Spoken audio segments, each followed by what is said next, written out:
Por favor, abram suas Bíblias em Tito, capítulo 3.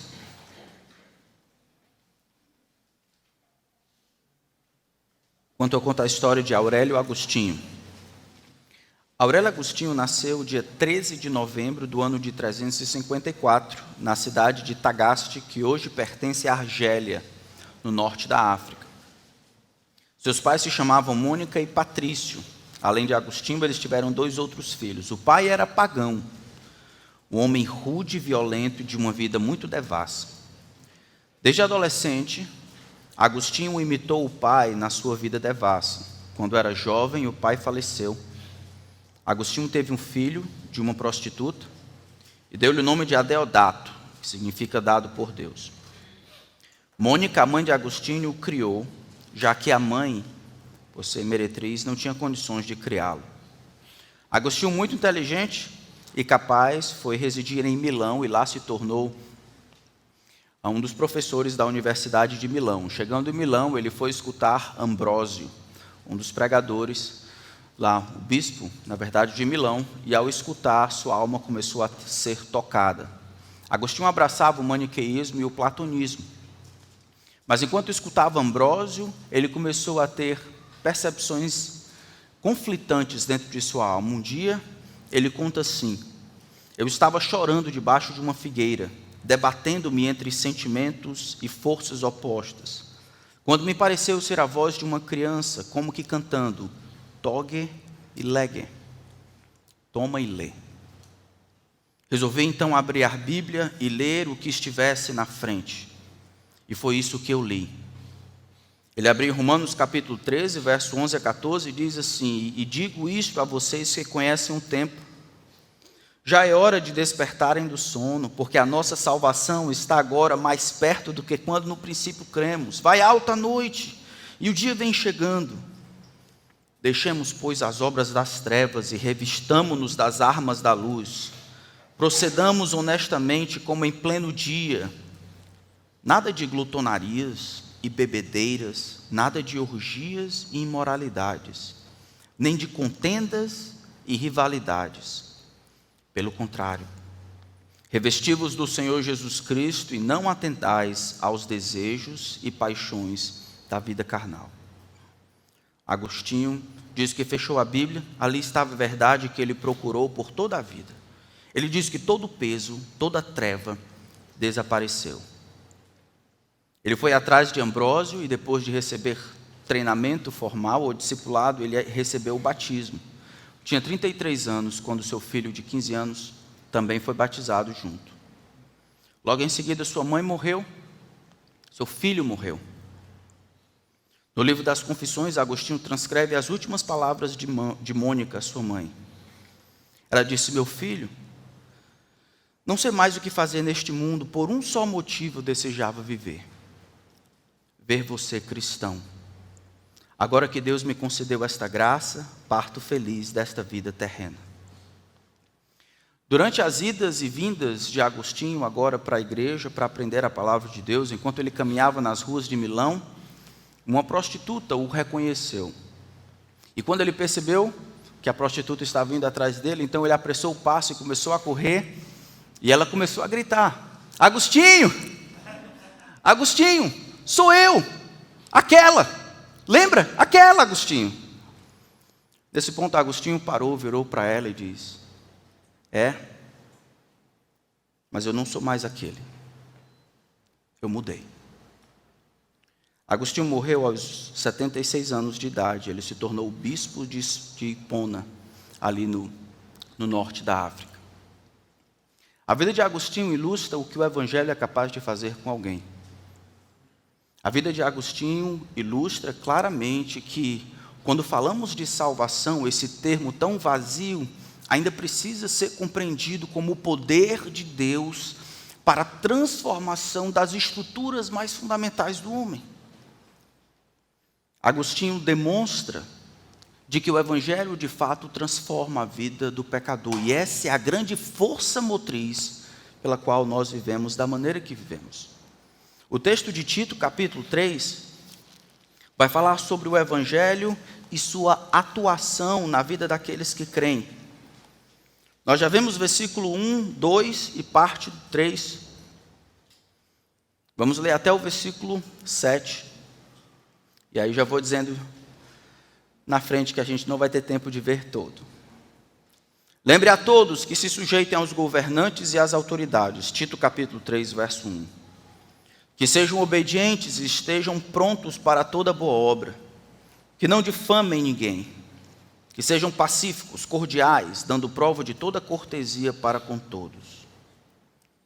Pois nós também, no passado, éramos insensatos, desobedientes, desgarrados, escravos de todo tipo de paixões e prazeres, vivendo em maldade e inveja, sendo odiados e odiando-nos uns aos outros. Mas quando se manifestou a bondade de Deus, nosso Salvador, e o seu amor por todos, Ele nos salvou, não por obras de justiça praticadas por nós, mas segundo a sua misericórdia. Ele nos salvou mediante o lavar regenerador e renovador do Espírito Santo, que Ele derramou sobre nós ricamente por meio de Jesus Cristo, nosso Salvador, a fim de que, justificados por graça, nos tornemos seus herdeiros, segundo a esperança da vida eterna. A salvação, então, aparece nesse texto como a provisão de Deus para a falta do homem. No versículo 1, versículo 2, ele deu algumas recomendações ou ordens. Não faça isso, se submeta, não difame, não odeie, não brigue, não seja altercador, não seja contencioso. Do versículo 3 em diante, ele vai dizer a razão por que nós podemos fazer isso. Esse texto é um pouco diferente do versículo 11 e o versículo 14 que nós vimos no capítulo 2. Ali, a graça de Deus aparece como a grande motivação.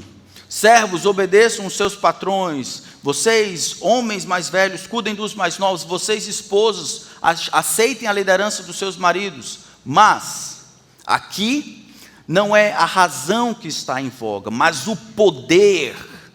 Porque é possível viver uma vida diferente. O que aconteceu na salvação que torna os homens capazes de realizar o que Deus requer deles? Como se opera a salvação, esse milagre divino tão profundo, tão grande, que faz com que a Bíblia descreva como novo nascimento. Pois, é isso que começa o versículo 3. Pois nós também, no passado, éramos assim. E é o que Deus quer que você aprenda hoje, é que você não pode viver no presente da maneira que vivia no passado. Você não pode viver no presente da maneira que vivia no passado. O passado precisa ser compreendido como página virada. O passado custou a vida do Salvador, o Senhor Jesus Cristo. O passado, nesse sentido, era aquilo que demandava ofensa, demandava punição, foi punido em Jesus Cristo. Dessa forma, o passado caracterizava uma vida em antagonismo ao que Deus pensava, ao que Deus queria. O passado significa morte, é o presente que significa vida.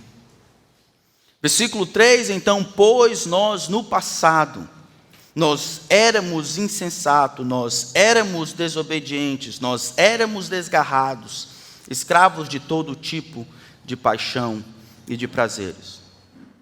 A maneira como foi estruturado aqui, todo esse texto, nos dá a entender que o assunto principal aqui é salvação. Do versículo 3 até o versículo 7, o assunto aqui é salvação.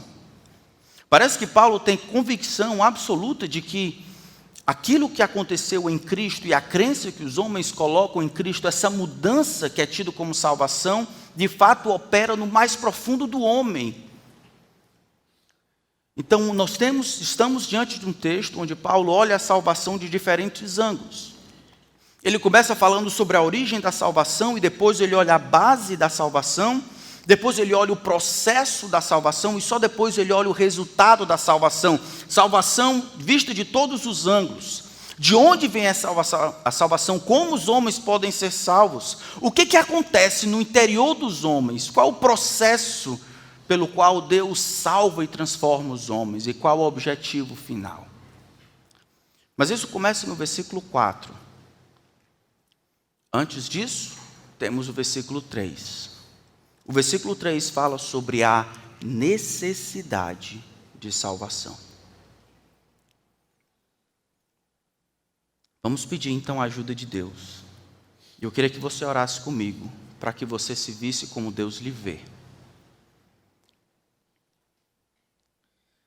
Pai, todos nós chegamos aqui com muitas pressuposições. Nós avaliamos a nós mesmos, nossos pais, nossos filhos, nossos colegas, o mundo, os governantes. E a nossa percepção está errada e maculada por causa do pecado. Nós não vemos claramente, não vemos o coração dos homens. O coração é terra que ninguém pisa. Mas ajuda-nos a ouvir o que a Tua palavra tem a dizer. A Ti, Espírito, seja o nosso professor. Nós necessitamos tanto da graça, uma vez mais, para explicar com clareza a necessidade que nós temos de salvação. E a explicar de maneira clara a salvação que se operou em Cristo Jesus, por graça. Que Tu sejas o nosso professor. Senhor, trabalhe de acordo com a necessidade de cada um. E que ao final desse tempo, o Senhor receba a glória que merece. Em nome de Cristo. Amém. Você não pode viver no presente da maneira como vivia no passado. E a primeira razão é que o passado só trouxe morte. O passado demonstrava a sua necessidade de salvação. É interessante que Paulo ele não tem problema em se colocar no mesmo nível daqueles a quem está endereçando. Nós temos muita dificuldade de confessarmos os nossos pecados. Na verdade, nós temos dificuldade gigantesca. Eu sei que você é um pecador. Você sabe que eu sou um pecador. Mas ninguém quer saber sobre os seus pecados. Ninguém gosta que os seus pecados sejam revelados, vistos, tocados, conversados. Paulo não é assim. Na verdade, essa não é a primeira vez que ele fala a respeito dos seus pecados. Todos nós éramos no passado. Ele vai fazer isso, por exemplo, em 2 Timóteo, capítulo 1. Pois eu, no passado, eu era perseguidor, era insolente, blasfemo. Por 3 vezes ele usa o seu testemunho no livro de Atos para ajudar as pessoas a acordarem. Isso é, ele usa da sua experiência o que Deus fez com ele para que as pessoas pudessem dar atenção de que aquilo não era história para boi dormir. Ele de fato havia encontrado Cristo ressurreto no seu estado de perseguidor. Cristo o havia salvo. E aqui ele faz mais uma vez. Lembra esse pessoal aí? Que eles devem se submeter, devem ser cordiais com todo mundo, mas lembra-lhes que eles precisam ter uma boa teologia, uma boa compreensão do evangelho que é a salvação. E a primeira coisa que eles precisam ser lembrados, deve estar diante dos seus olhos, é a necessidade de salvação.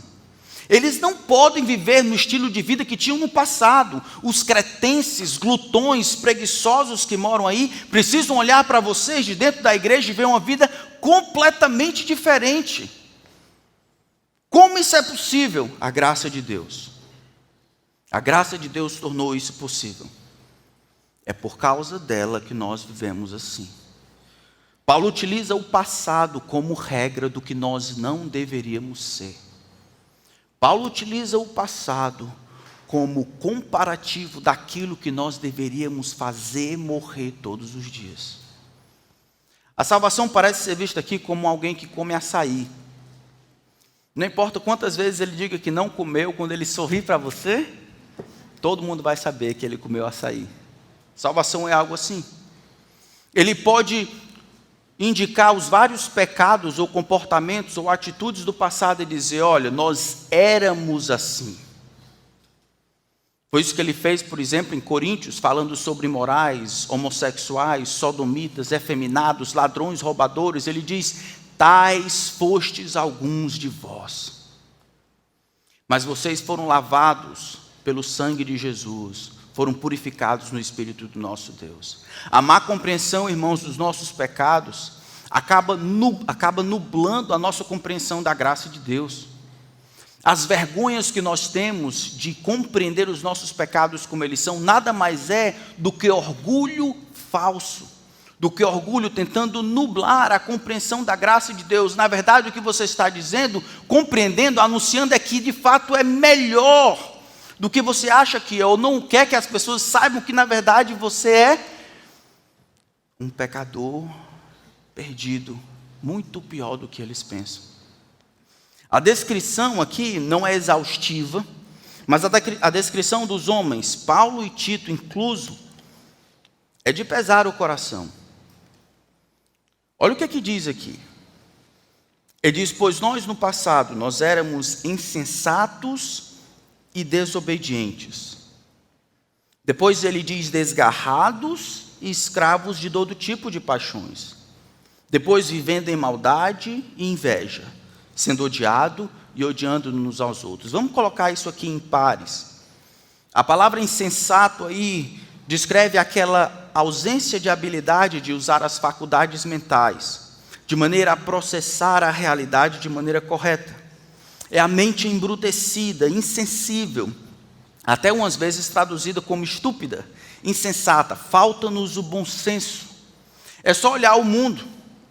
O mundo clama por legalidade do aborto em prol da saúde das mulheres, esquecendo que 70% dos abortos clandestinos que são feitos é puramente assassinato das mulheres. Falta o bom senso. Olha, você precisa educar e fazer um trabalho preventivo para os adolescentes, para que eles saiam da criminalidade, para que eles tenham alguém por ele. Como se faz isso?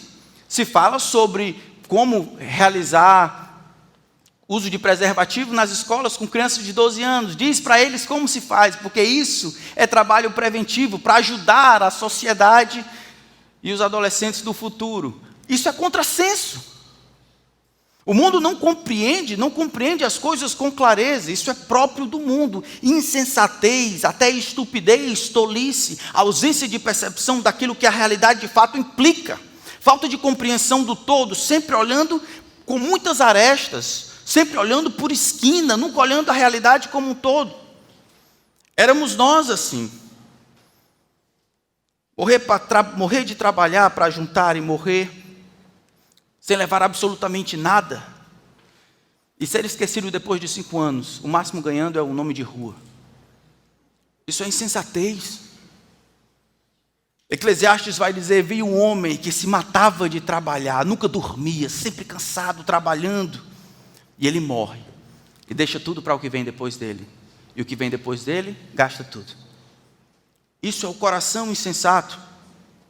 Mas diz que ele não somente é insensato, ou que nós, eu e você, éramos insensatos, nós também éramos desobedientes. Unidos os dois, não eram somente depravados da mente, ou incapazes e limitados na nossa construção e elaboração da realidade, nossa avaliação do todo, mas éramos depravados moralmente. Não somente não tínhamos o todo, mas aquela parcela da realidade que nós aprendemos, nós fomos contrários, imorais. Fala dessa indisposição voluntária de se submeter à autoridade. É exatamente o oposto do que ele requer no versículo 1. Lembre-se que todos se sujeitem às autoridades. Os homens, no entanto, por natureza, a parte da graça de Cristo, são desobedientes. Eu lembro de um pastor, ele teve 9 filhos. Eu lembro que com o primeiro filho, o mais velho, estava na mesa. Ele disse: você vai comer. E a criança lá, de 2 anos e 3 meses, diz: eu não vou comer, papá. Você vai comer. Eu não vou comer, papá. Você vai comer. E o menino, então, não somente não comia, mas dizia: eu não vou te obedecer. Não vou te obedecer, papá. Não vou te obedecer, papá. O menino não sabia nem falar. O pai se levanta da mesa, chocado, vai para o quarto e diz: meu filho é o primeiro, é um delinquente. É um trombadinha. Os homens, eles são assim.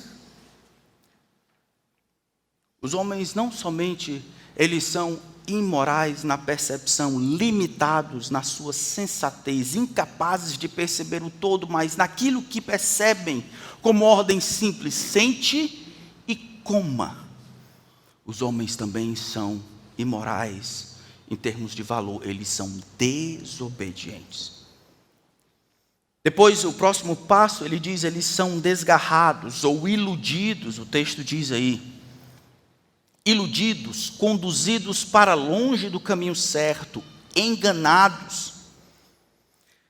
Tanto o verbo desgarrado aqui, quando aparece desgarrado quanto escravo, todos estão no passivo. O que parece é que esses homens que estão desgarrados foram liderados, induzidos, iludidos, achando que ia dar certo, conduzidos para o caminho errado. Mas mais do que isso, essa ilusão, esse engano, não é que eles eram vítimas de alguém somente, eles foram se permitindo ser enganados e assim se tornaram escravos, como aquele que perde é escravo daquele que vence. Por trás desse passivo aqui, foram sendo enganados, foram sendo iludidos, está o poder de Satanás. Efésios capítulo 2 vai dizer que todos nós andamos outrora segundo o curso deste mundo, segundo o príncipe da potestade do ar, do espírito que agora atua nos filhos da obediência, da desobediência. Por trás da desobediência, do vício dos homens, está o engano de que no final vai dar tudo certo. É aquele fideísmo tolo, é aquele desejo de acreditar contra todas as adversidades, mesmo que o grande Deus que minta, que nunca mente, no final diga: ei, o final dessa história é trevas e fogo que queima sem consumir. Não, vai dar tudo certo, vai dar tudo certo.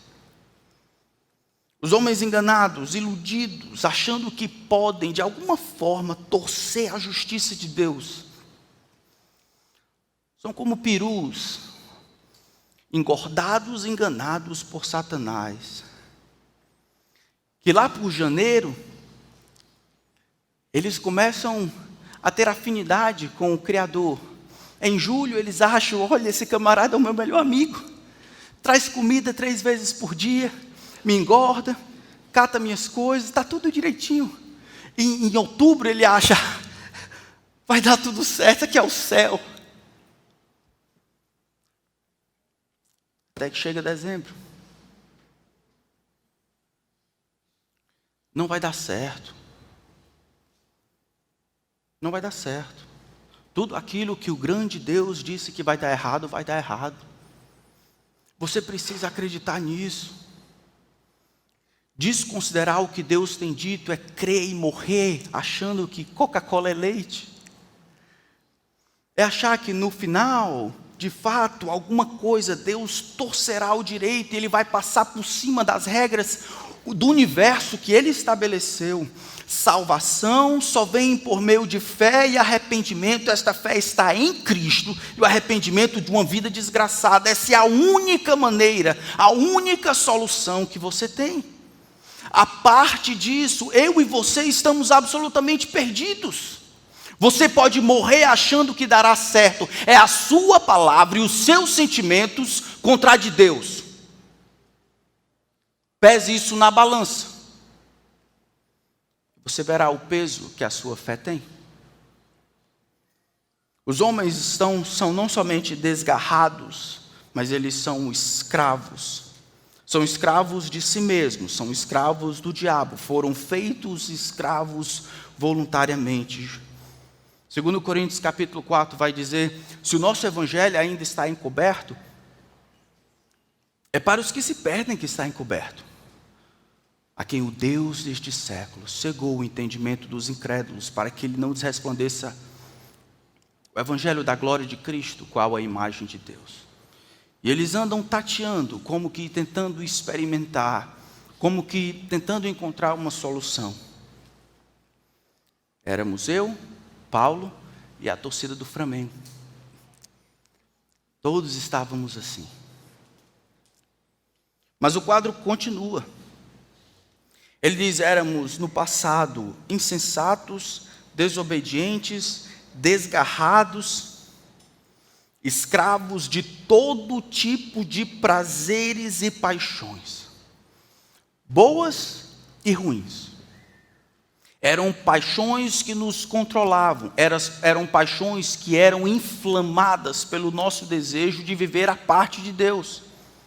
O grande problema dessa vida que Deus nos deu é que as coisas boas que Ele nos deu, as coisas que agradam a Ele, podem ser revertidas, destruídas, podem supurar e gangrenar e destruir a nossa vida. Os homens se tornaram então escravos das coisas que desejavam. A família então se torna um ídolo. O trabalho, algo bom, se torna um ídolo. Ministério se torna um ídolo. Conhecimento se torna um ídolo. E todas essas coisas, tomando o espaço que não pertence a eles por direito, vão controlar os homens. Mas aí você pode pensar, mas pastor, espera aí. O senhor não está falando, né, de moralidade, não é só dessas coisas não que o senhor está falando? Estou não. Eu estou falando de qualquer desejo, até legítimo, que passa a ter um controle sobre a sua vida e ditar as suas escolhas e nortear a sua felicidade e dizer aquilo que é importante, ou seja, determinar as suas prioridades. Quando isso acontece, você encontrou alguém que deseja ser senhor da sua vida e você acabou de se colocar debaixo dele.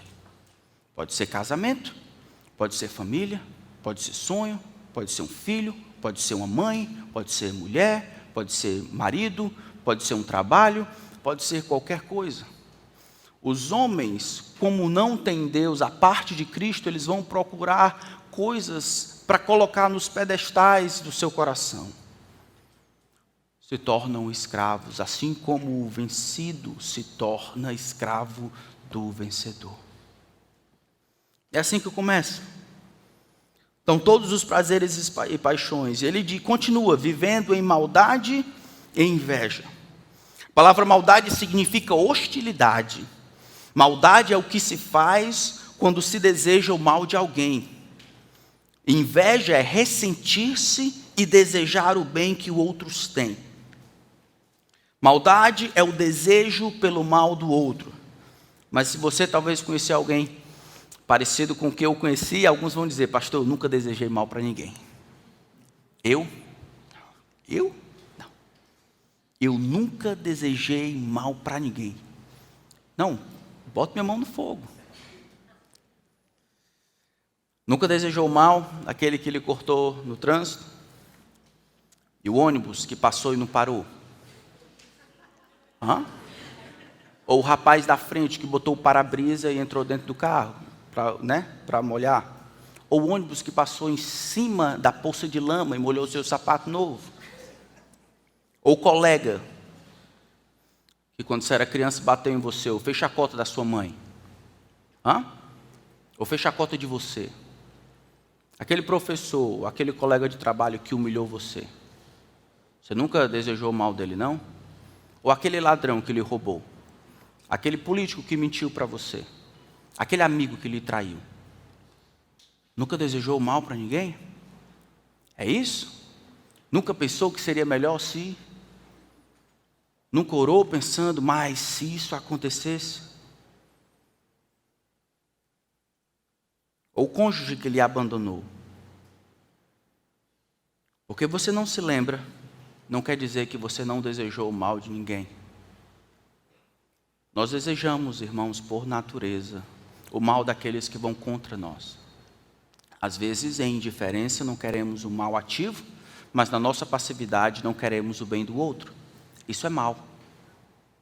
Tanto a maldade, como está sendo descrito aqui, quanto a inveja, essas duas coisas, todos eles são aquilo que detona, que acaba com os relacionamentos na parte social. Tanto não desejar o bem do outro, quanto invejar quando o outro tem. Os cabelos do outro, a felicidade do outro, o emprego do outro, o dinheiro do outro, o esposo do outro, a mulher do outro, a família, qualquer que seja. É uma maldade passiva e uma maldade ativa. Nunca dormiu acordado pensando, mas se eu tivesse da fulana, mas se eu tivesse isso do outro, mas se eu fosse daquele jeito, como sua felicidade esteve nessas coisas, mesmo que para isso você precisaria roubar e tirar isso daquela pessoa. Quem de nós não já pensou que seria muito legal se tivéssemos poder nas mãos de mudar a nossa vida? Mesmo que isso implicasse tornar a vida de outra pessoa triste. Todos nós no passado éramos assim. E ele finaliza dizendo: nós éramos odiados e nós odiávamos uns aos outros. Era uma vida vivida em completa disrupção social.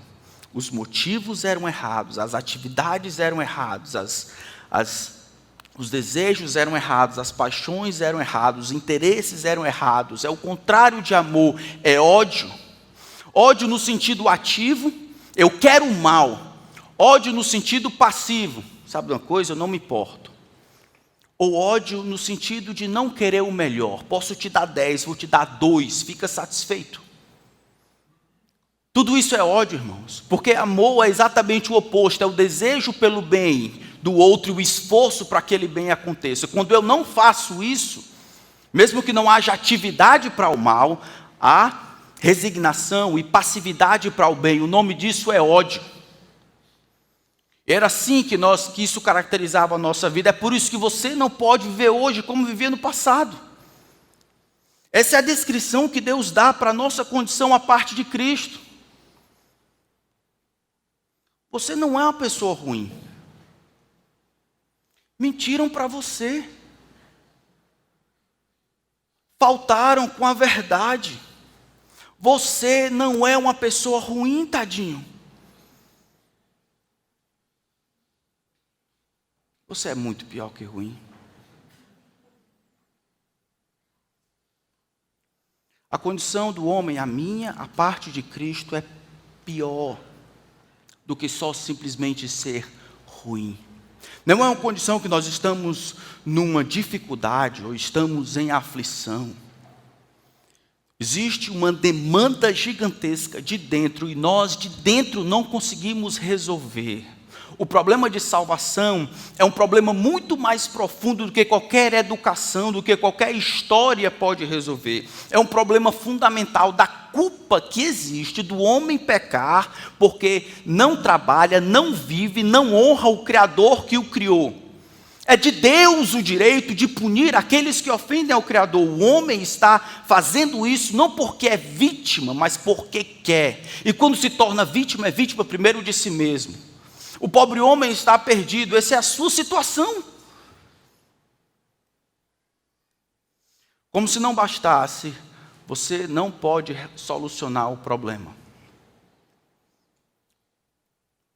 Por isso que nós vemos o versículo 4. Aqui nós vemos o grande mas de Deus. Olhem a origem da salvação. Versículo 3 fala da necessidade. Se o homem é assim, de onde vem a salvação? Mas, quando se manifestou a bondade de Deus, nosso Salvador, e o seu amor para com todos, Ele nos salvou.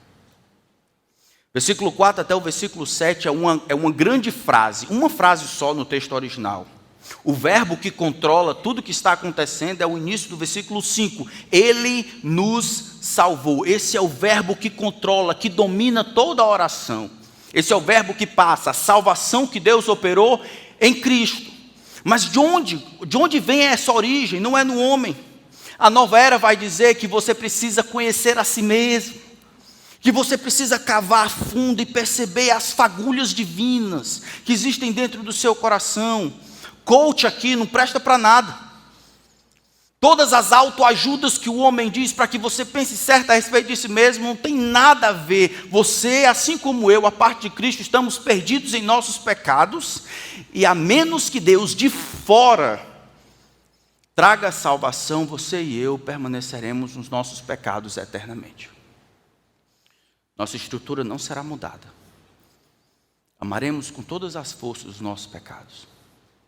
Iremos para o inferno porque, embora não gostamos das consequências, gostamos do nosso estilo de vida. Gostamos de ser independentes. Mas, quando se manifestou a bondade de Deus, essa é a segunda vez que a palavra manifestar aparece. Olha o versículo 11 do capítulo 2. Porque a graça de Deus se manifestou. Se você virar a página para trás, segunda carta de Paulo a Timóteo, capítulo 1,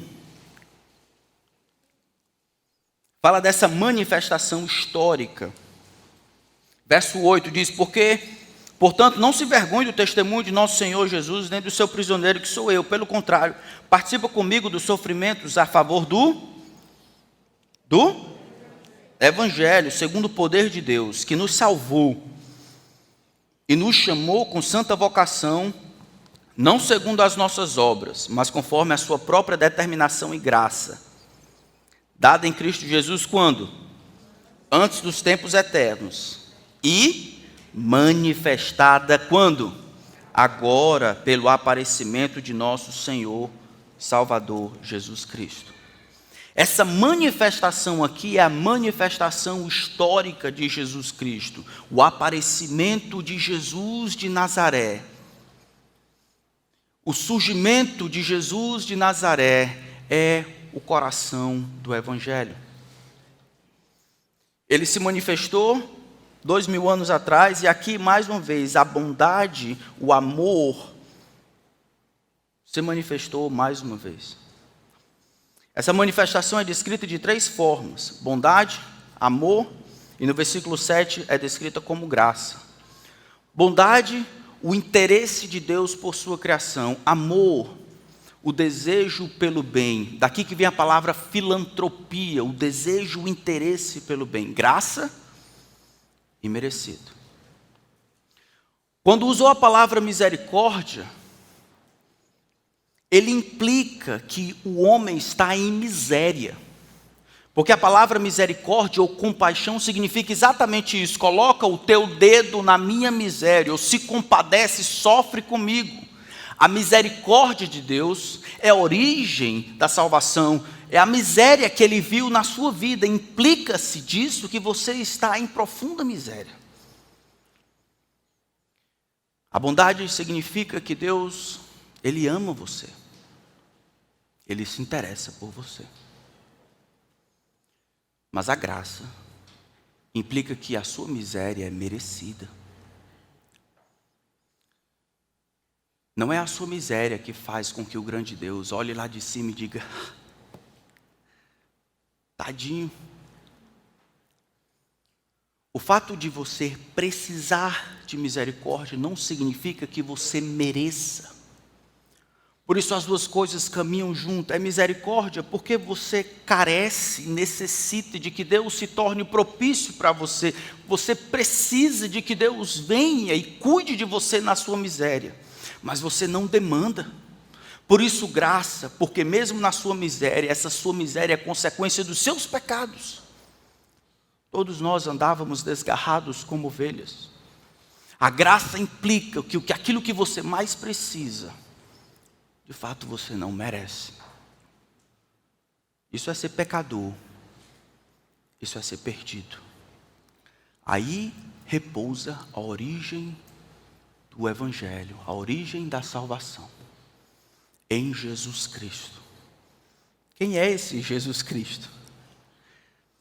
Esse Jesus Cristo é o Filho de Maria. Mas mais do que isso, ele foi declarado para todo mundo, depois de sua ressurreição, como Filho de Deus com poder. Ele é o Verbo encarnado. Aquele que vindo ao mundo ilumina todo homem. Aquele que trazendo graça revelou o Pai. Aquele a quem ninguém jamais viu, a não ser Jesus, o unigênito que está no seio do Pai, é quem o revelou. Deus, em Cristo, estava reconciliando consigo o mundo. Porque em Jesus, porque Jesus é o resplendor da glória, a exata expressão do ser de Deus. Aquele que nele habita corporalmente toda a plenitude da divindade. Porque Jesus é o servo sofredor, aquele de quem os homens esconderam o rosto, aquele de quem os homens não fizeram caso. Mas Deus certamente colocou sobre si a iniquidade de todos nós. Porque Jesus é o leão da tribo de Judá, a raiz de Davi. Mas mesmo sendo leão, venceu como cordeiro. E hoje vive e reina para todos sempre. É o Cordeiro de Deus que tira o pecado do mundo. É o perfeito sacrifício. É aquele que hoje habita à destra do Todo-Poderoso das alturas, de onde há de vir julgar vivos e mortos naquele dia. Este é Jesus. É o coração do Evangelho. É a sua única esperança. A menos que você creia, você vai perecer em seus pecados eternamente. Eu preciso que você saiba que você está indo de mal a pior. Você não precisa se sentir de mal a pior. Essa é a informação que vem da Escritura. E a sua salvação, a solução não vem de você. Ela vem de algo externo, o coração do próprio Deus. Por causa da sua bondade, da sua graça e da sua misericórdia. O que você vai fazer? O que você vai fazer com essa informação? Deus ordena que todos os homens, em todo lugar, se arrependam. Porque Ele determinou que um homem um dia há de julgar vivos e mortos. Esse será Jesus, mais uma vez.